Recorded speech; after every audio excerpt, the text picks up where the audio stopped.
Hello guys, I just got done watching the Super Bowl, and I'm not much into sports, but man, that was a good game. And being somebody from Kansas City, it's always good to see my hometown in something like that. But something that stood out to me in the game was nothing really to do with the game itself. Rather, there was a particular commercial which really stuck out to me. So let's talk about the Love Your Enemy commercial.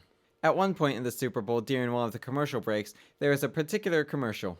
It started out with this image of these two people really face to face in a very hostile situation. One of them was a police officer in riot gear and the other was a black person. When this image on this commercial first came on, I could immediately feel the tension that I'm sure many people felt seeing it. I'm sure a lot of people thought that was going to be a Black Lives Matter commercial and probably just wanted to keep the politics out of the game. But as the images continued, I saw it was something far more than just the political divisions on the discussions about police brutality and racial relations. I noticed that these images were showing many different kinds of divisions, and I could tell it was probably something much bigger than what most people were probably thinking on that first image alone. There are images of people at a dine-in with the customers yelling at the employees. There are images you could tell was a debate about wearing masks. One image had some voting signs in the corner of it. Another image had a sign about freedoms and the lockdowns. From these images, I could tell that this was looking at more than just one controversial topic. This was looking at something deeper within us, something that is often behind our controversies that we so readily fight over.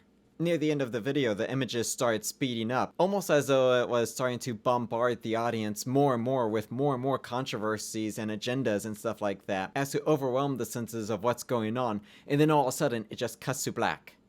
Until then, this text came on the screen. Jesus loved the people we hate. I love it. That is what the church should look like. There are these divisions, that is no doubt, and these divisions are very nature to our humanity. These divisions which we so regularly fight over are not just an American issue.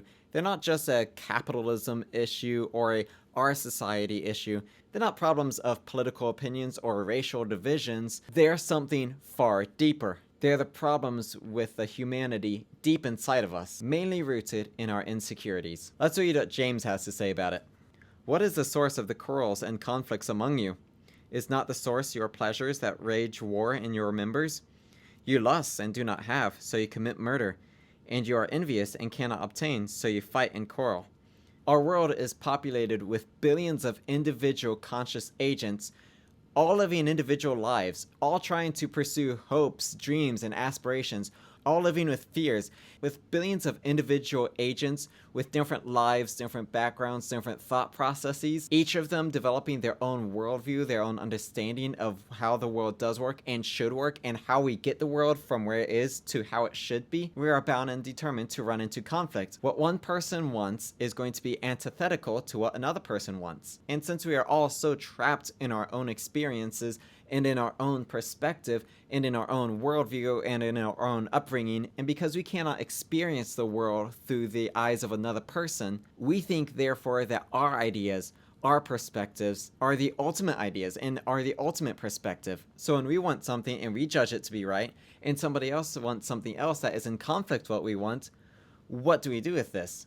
Can we realize that they have established their desire from the same rational intellect that we have established our desire? Or can we not see that their experiences have led them to this reasoning, just like our experiences have led us to our reasoning? But no, we might rather instead think that their desire for this is out of malice or out of evil. It is not within our nature to realize the integrity of the rationale that another person has come to an opinion on something we passionately disagree with, and so therefore we attribute malice to them.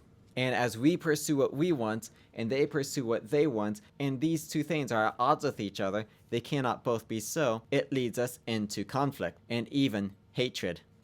Another problem we face with this is a problem of just pride and arrogance. We think so much in our perspective that it's difficult for us to realize the agency of another person. The only stomach I feel its hunger is my own, so the stomach that I'm most driven to satisfy is my own. And that leads us to taking care of ourselves as a first interest above taking care of others. It leads us down a road of partiality. James chapter 2 talks about the problem of this.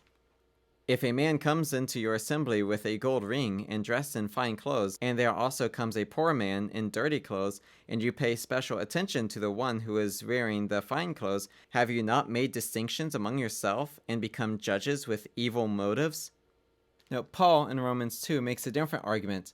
God is not partial to anyone. There is no partiality with God. God does not favor our agenda over our enemies' agendas. God is not standing up for our political ideologies or our racial superiorities, our class status, or anything else in which we humans divide ourselves up between. There is no partiality with God. So any reason we have to hate people is all from within ourself. Interestingly, if you ask a psychologist what the source of hatred is, this will actually surprise you. The source of hatred is almost always love. Now, how can love be the source for hatred? It's actually interesting. A couple of different situations in which this is possible. One, you love a person and they betray you. That pain, that hurt that you have from that betrayal sours that love that you once had for them. All that emotion doesn't go away. It gets changed from a positive emotion to a negative emotion, from love to hatred.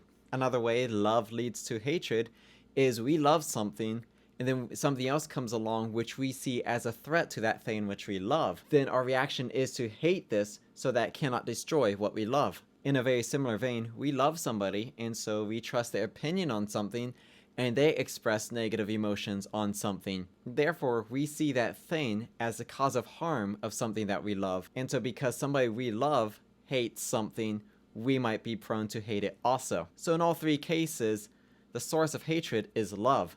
So how do we go from loving something to hating something? I think there's a specific process that takes us from love to hatred. Fear is an adapter that takes love and converts it to hatred. You see, this cable, it is an adapter. It takes one kind of cable, known as an XLR cable, and converts it to another kind of cable, which is a line cable. Just like this cable adapts one kind of plugin to another kind of plugin, so too fear is like this, but it takes love and converts it to hatred. A passage that often confused me of the Bible when I was younger is in 1 John 4:18. There is no fear in love, because perfect love casts out fear, because fear involves punishment, and one who fears is not perfect in love.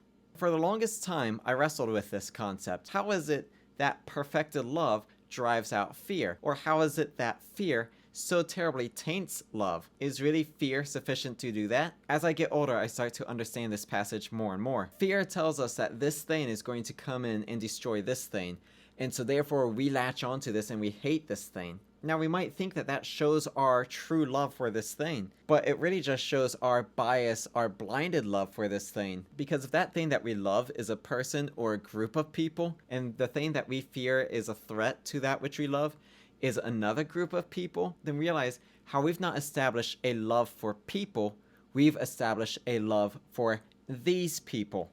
Perfected love is not partial to your group of people. Perfected love loves your enemy, not just your ally.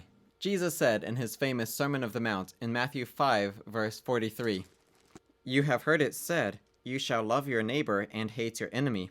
But I say to you, love your enemies and pray for those who persecute you, in order that you may be sons of your Father who is in heaven.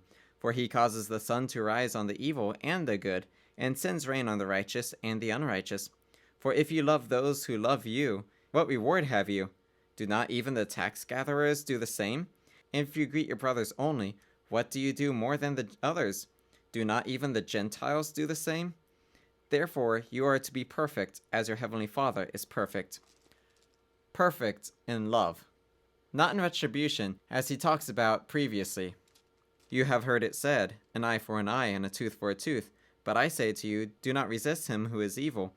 But whoever slaps you on the right cheek, turn to him the other also. And if he wants to sue you and take your shirt, let him have your coat also. And whoever shall force you to go 1 mile, go with him 2. Give to him who asks of you, and do not turn away from him who wants to borrow from you." Let's flip back over to John 4 to really drive this home. If someone says, "I love God," and hates his brother, he is a liar. For the one who does not love his brother whom he has seen cannot love God whom he has not seen.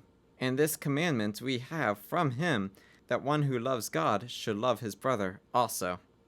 As we can see, there is no room for hatred within Christianity.